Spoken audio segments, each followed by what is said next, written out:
অবশ্যই। এখানে একটি সুন্দর বাঘ ও হরিণের গল্প দিচ্ছি, ছোটদের জন্য উপযুক্ত এবং নৈতিক শিক্ষাসহ।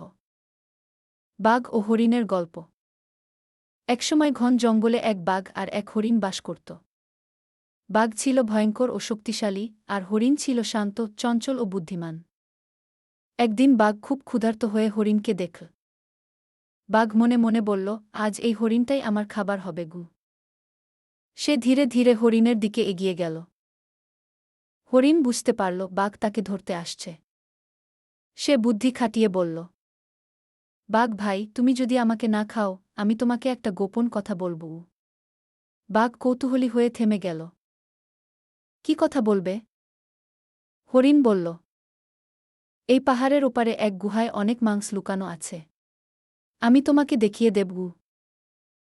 বাঘ লোভে পড়ে হরিণের পেছনে চল। হরিণ তাকে এমন পথে নিয়ে গেল যেখানে ছিল একটি গভীর কাদা।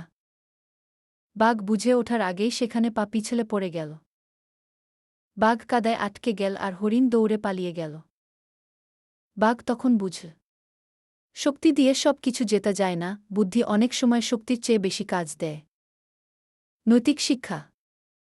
বুদ্ধি ও বুদ্ধিমত্তা শক্তির চেয়েও বড়।